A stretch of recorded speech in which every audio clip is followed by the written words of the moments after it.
지난 영상에서 말씀드린 이야기를 오늘 해보고자 합니다. 이 이야기는 과거 예일대에서 강의 자료로 쓰인 적이 있는 지금으로부터 약 4000년 이전에 고대 이집트인이 작성한 글이라는 점을 미리 말씀드리며 시작합니다. 첫 번째 이야기, 난파된 배의 선원. 선원들과 그의 사령관은 길고 힘든 원정이었지만 이제 그 남자들은 집으로 돌아가고 있었습니다. 그들에게는 남쪽에 있는 채석장 근처에서 실시된 고된 군사훈련을 포함하여 일련의 군사작전이 있었습니다. 그러나 그들이 직면한 도전과 모험을 감행하러 머나먼 땅으로 갔던 것보다 그들에게 더욱 중요했던 것은 이제 그들이 나일강을 따라 북쪽으로 다시 수도로 가고 있다는 사실이었습니다. 이제 집으로 돌아간다는 기쁨에 위험하고 힘들었던 지난 일은 모두 잊어버린 이들과는 달리 원정대 지휘관은 슬픔에 젖어 있었고, 그렇지만 아무도 그 이유를 알지 못했습니다. 전투원 중 아무도 죽지 않았고 병사들은 안전하고 평화로웠지만 사령관은 몹시 쓸쓸한 듯했고 부하들은 그러한 그의 모습을 보았습니다. 그러자 그들 중 한 명인 선원이 지휘관에게 다가가 상사의 큰 슬픔을 보고 그를 위로했습니다. 지휘관님, 선원이 말했습니다. 모든 사람들은 자신의 동료를 끌어안습니다. 그리고 우리의 동료들은 이제 안전하게 돌아왔습니다. 또한 우리는 우리 땅에 도달하고 있습니다. 라고 선원은 지휘관에게 말했지만 슬픔에 젖은 그는 전혀 움직이지 않았습니다. 그러자 아마도 선원은 지휘관에게 다가오고 있는 왕과의 만남 때문에 그가 긴장하고 있는 것인지 궁금했습니다. 그래서 그는 지휘관이 우리의 군사작전의 결과에 대한 왕의 보고를 준비하는 방법에 대해서 조언을 줄 수 있다고 생각했습니다. 선원이 말했습니다. 지휘관님, 우선 씻으십시오. 그리고 당신은 왕에게 자신 있게 말할 수 있습니다. 당신은 말을 더듬지 않고 왕에게 대답할 수 있습니다. 그러한 한 남자의 연설이 누군가를 구할 수 있고 그의 말은 누군가에게 면죄부를 줄 수도 있을 것입니다. 하지만 여전히 지휘관은 조용하고 우울해 보였으며 마치 그러한 모습은 수수께끼와도 같았습니다. 그러자 더 이상의 조언은 소용이 없다는 것을 눈치챈 선원은 이야기를 시작했습니다. 그 이야기는 자신이 한때 낯선 섬에서 겪었던 일에 대한 것이었습니다. 그리고 여기에서 그의 난파된 배의 선원이었던 자를 중심으로 이야기가 시작됩니다. 광활한 바다 한가운데 거대한 배 안에서 120명의 용감한 선원 중 한 명이 항해하고 있었습니다. 그러던 중 선원들은 몇몇 구리광선으로 가는 길에 바다의 이상한 부분에서 무시무시한 폭풍의 공격을 받았습니다. 결국 배는 견디지 못하고 침몰했으며 선원들은 그만 바다에 던져지고 말았습니다. 이 이야기의 주인공인 선원은 그나마 다행스럽게도 떠다니는 판자에 매달릴 수가 있었습니다. 그리고 얼마 지나지 않아 그는 어느 섬의 해안으로 쓸려 올라왔습니다. 기진맥진한 선원은 비틀거리며 덤불 속으로 기어들어가 그 안에 그늘에서 깊은 잠에 빠졌습니다. 그가 깨어났을 때 그는 그곳에서 무화과와 포도 그리고 이상한 열매, 조롱박과 거대한 멜론 그리고 많은 물고기들과 새들을 발견했습니다. 그곳은 선원 생활을 오래 한 그에게도 몹시 생소한 곳이었고 살아있는 것 자체도 이상하여 그는 곧 땅에 구멍을 뚫어 불을 피우고는 제사를 지내며 신들에게 감사의 기도를 올렸습니다. 험난한 모험과 함께 그 낯선 곳에서 발견한 풍성한 식사들을 마치자 몹시 졸린 선원은 어느새 잠이 들었습니다. 그런데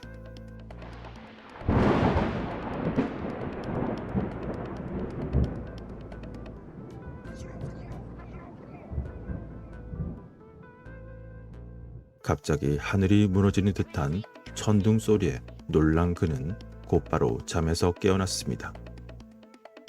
그는 그것이 해변에 부서지는 파도 소리일지 모른다고 생각했지만 그러던 그때 그는 무언가를 보았습니다. 어느 한 곳의 나무들이 움직이기 시작했고 땅이 흔들렸으며 곧 나뭇가지 사이로 무언가가 나왔습니다. 그것은 거의 16m 높이의 금과 보석으로 반짝이는 거대한 뱀이었고 그것은 크고 푸른 보석으로 된 눈으로 그를 내려다보고 있었습니다. 그러더니 그 뱀이 말했습니다. 누가 널 이곳으로 데려왔느냐? 그러자 선원은 놀라서 그 뱀의 배로 쓰러지는 굴욕을 겪었습니다. 그러나 뱀은 아랑곳하지 않고 다시 물었습니다. 누가 널 이곳으로 데려왔는가? 이러한 거대한 뱀의 질문은 반복되었고 그가 대답을 못하자 거대한 뱀은 몸을 숙여 그를 집어들고 어느 굴로 그를 데려갔습니다. 그러자 선원은 곧 자신이 거대한 뱀에게 바로 잡아먹히지는 않는다는 것을 깨닫게 되었고 그제서야 겨우 입을 열어 말을 할 수 있게 되었습니다. 그리고 그는 그 뱀의 형상을 한 미지의 생명체에게 자신의 이야기를 털어놓았습니다. 나의 동료들은 이상한 현상으로 난파되어 모두 죽었소. 그리고 나는 알 수 없는 기적으로 인해서 이처럼 살아남게 되었소. 그렇게 그는 자신의 비극적인 이야기를 들려주었고 그러자 가만히 듣고 있던 거대한 뱀이 말했습니다. 너는 결코 두려워도 두려워하지 말라. 내가 나에게 닿았으니 하얗게 질려 겁먹지 말라. 보라, 신께서 너를 살도록 허락하셨다. 그분이 너를 이 영혼의 섬으로 데려오셨도다. 그러면서 그 거대한 뱀은 선원에게 말하길 그는 넉 달 안에 집으로 돌아갈 수 있을 것이며 모든 고대 이집트인들이 원하는 것처럼 그도 이집트에 묻힐 수 있을 것이라고 말했습니다. 그리고 나서 뱀은 선원에게 자신의 이야기를 들려주었습니다. 그는 한때 형제 자매 그리고 75마리의 자녀들과 가족을 이루며 모두 함께 살았던 적이 있었던 것이었습니다. 그들은 그곳에서 매우 번창한 삶을 살고 있었는데 어느 날 운석이 떨어져 큰 불이 나고 말았고 그러한 유성불로 인하여 그의 형제 자매들은 모두 죽어버리고 말았습니다. 따라서 그로 인해 그는 크나큰 슬픔을 겪게 되었고 거의 죽고 싶은 마음뿐이었지만 거대한 뱀은 결국 자신의 가족을 묻었다고 말했고 이것은 적어도 지금 그의 눈앞의 선원이 그러한 불행을 겪지 않았다는 것을 암시했습니다. 그러면서 뱀이 선원에게 말했습니다. 만약 내가 용감하다면 너의 마음은 강해질 것이다. 그렇게 강해진 마음이 너는 자신의 팔에 너의 아이들을 가득 채울 것이고 너는 너의 아내에게 키스할 것이다. 그리고 무엇보다 너의 형제들과 내가 있던 집에 닿을 것이며 그것은 그 어떤 것보다 좋을 것이다. 그러자 선원은 자신이 비록 난파되었지만 현재의 안전에 감사하게 되었고 뱀의 친절과 이해에 다시 감사했습니다. 그리고 그는 말을 더듬으며 다시 말했습니다. 내가 이집트로 들어가면 당신의 위대함을 널리 알릴 것을 약속하오. 그리고 그는 심지어 또 다른 약속까지 더했습니다. 내가 라다눈과 기름과 향품과 발상과 그리고 성전의 향을 꼭 당신에게 가져오리라. 그러자 거대하고 신비한 뱀은 그 선원의 이 같은 말을 듣고 껄껄대고 웃으며 말했습니다. 나는 분트의 왕자이며 당신이 가져올 것이라고 한 그 기름들은 이곳에서 나고 있으며 그리고 그것은 곧 모두 나의 것이다. 이렇게 말한 거대한 뱀은 그러한 선언의 지나친 약속에 대해서 화를 내서 이처럼 말한 것이 아니라 단지 재미있었을 뿐이었습니다.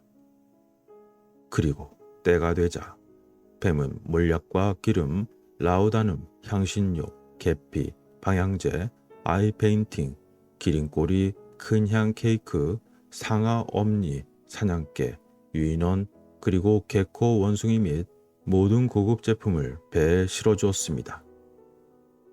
그처럼 놀라운 뱀의 친절과 배품에 끝없이 감사하던 선원은 그 많은 선물을 가지고 결국 집으로 돌아올 수 있었습니다. 그리고 그 선원은 그 많은 선물들 대부분을 왕에게 가져다 주며 자신의 생존 보고를 하였습니다. 그러자 그의 호화로운 선물들을 모두 기꺼이 승인한 왕은 그 선원을 더 높은 지위로 승진시켰고, 그는 자신의 동료를 모두 잃고 거의 목숨도 잃을 뻔했지만 결국에는 안전하게 되었고 큰 선물과 함께 집으로 돌아와 번영했습니다. 이러한 모든 이야기를 듣고 난 이후 그토록 침울하고 슬퍼 보였던 선원의 지휘관이 드디어 입을 열었습니다. 그렇게 친한 친구처럼 나를 대하지 말라. 새벽에 닭에게 물을 주어도 아침에 주게 할 때가 온다면 그 무슨 소용이 있겠는가. 이제 모두 끝났다. 그러니 너는 더 이상 나를 위로할 필요가 없다. 이렇게 되자 쓸쓸하고 슬퍼 보이던 지휘관을 위로하려던 선원의 모험적인 이야기는 완전히 무시되고 말았습니다. 그리고 이후에 어떤 일들이 그들에게 진행되었으며 그 선원과 지휘관은 어떻게 되었을까요? 여기까지의 이야기가 4000년 전에 이집트인이 남긴 이야기 중 일부 복구된 내용이었습니다. 그리고 이제 여러분들도 이러한 남바단배의 선원에 대한 이야기를 알게 되신 겁니다. 그렇다면 이러한 이야기는 정말로 있었던 신비한 경험의 이야기였을까요? 아니면 신화 같은 이야기는 절대 믿지 않고 모두 상상의 이야기라고 경련을 일으키는 분들을 위해서 역사적인 맥락에서 설명하자면 동시대 사람들에게 그 무엇을 의미했던 걸까요? 또한 당시에 잔인하고 변덕스러웠던 왕에게 부당하게 처형당한 명예로운 장군이 있었던 걸까요? 구불구불한 거대한 뱀으로 묘사된 푼투 왕자에 대한 선언의 설화는 시대에 뒤떨어진 이교도적 내용이기 때문에 무시될 수 있는 걸까요? 아니면 비극적인 지휘관이 유령이 되어 나오는 훨씬 더 긴 작품에서 발췌한 것일까요? 이 모든 것에 의문이 날 만큼 더 이상 이야기의 진행을 알 수 없다는 것이 감질날 수도 있지만 우리는 잃어버린 사과의 긴 이야기에서 단 하나의 작은 발췌된 부분을 경험했을 수도 있습니다. 그리고 이야기에서 나오는 푼트라는 지역은 고대 이집트 사람들에게 미지의 나라였으며 모험과 엄청난 부를 상징했던 것처럼 보였습니다. 그리고 일부 추측으로는 에리트리아, 에티오피아, 디지부티, 소마리아, 예멘의 일부를 포함하는 홍해 남쪽 끝에 있는 영토일지 모른다고 보는 것이죠. 그러나 이러한 이야기가 의미하는 바를 이해하려 시도하고 해석하는 것은 신화이든 상상이든 역사적 비유이든 간에 결국 여러분에게 달려 있습니다.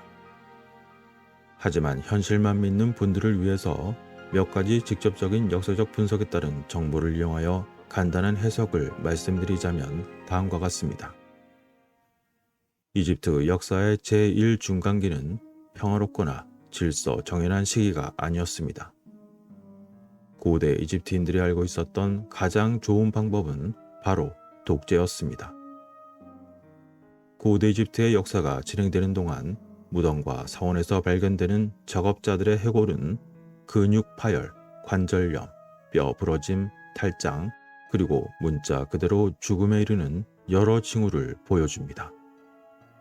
나일강 주변의 문명은 결핵과 포트병, 그리고 수인성 기생충에 의해 발생하는 질병에 시달렸습니다. 아마 그러한 장소와 시간에서 느꼈던 운명은 자신의 통제 범위를 벗어났다고 느꼈을 것입니다. 기원전 3000년경 이집트의 베프왕이 전설적인 94년간의 통치를 마치자 이집트의 유광조는 무너지고 나라는 혼란에 빠졌습니다. 아마도 난파된 배의 선원이 탄생했을 수 있는 역사적인 시대였을 것입니다. 17명의 왕이 20년 동안 통치했고 그 후 중앙의 테베와 북쪽의 헤라클레오폴리스에서 활동하는 두 파벌이 무려 110년 동안이나 싸웠던 것으로 보였습니다. 그리고 우리의 방금 이야기 속의 선원과 지휘관은 아마도 누비아에서 돌아오고 있었음을 기억해야 할 것입니다. 당시 누비아 군대는 전쟁을 도발하고 있었고 소작농은 탐욕스러운 지방관리들의 규제되지 않은 과세들 그리고 불안정한 관계 시스템과 그로 인한 기근으로 인해서 매우 큰 고통을 겪었던 것으로 보였습니다. 이들은 이집트가 내세에 대한 희망을 갖도록 압력을 가하고 오시리스 숭배가 국가 종교가 되도록 만든 모든 세력이었을까요? 그렇다면 오늘 이야기 난파된 배의 선언에 대한 내용은 궁극적으로 우리가 통제할 수 없는 힘에 대한 세속적인 설화였을 뿐일까요? 선원이 만났다는 그 큰 뱀은 그에게 음식과 축복을 주었고 왕은 선원이 집으로 돌아온 이후 그에게 승진과 물질적인 번영을 주었습니다. 그러나 반대로 제어할 수 없는 힘은 때때로 우리에게 호의적이지 않습니다. 선원은 폭풍으로 120명의 승무원을 잃었고 뱀은 운석으로 75명의 가족을 잃었으며 지휘관은 그가 특히 두려워하는 것이 그 무엇이든지 간에 그가 바꿀 수 없는 무언가에 대해서 걱정합니다. 마치 도사를 기다리는 닭처럼 그는 전혀 힘이 없었습니다. 그렇다면 이 이야기는 고대 파라오의 힘을 마치 끔찍한 회오리 바람이나 모든 것을 소멸시켰던 유성에 비유한 걸까요? 그러나 우리는 경외감이나 감탄을 느끼기보다 어쩐지 슬픔을 느낄 수도 있는데 그것은 왜일까요?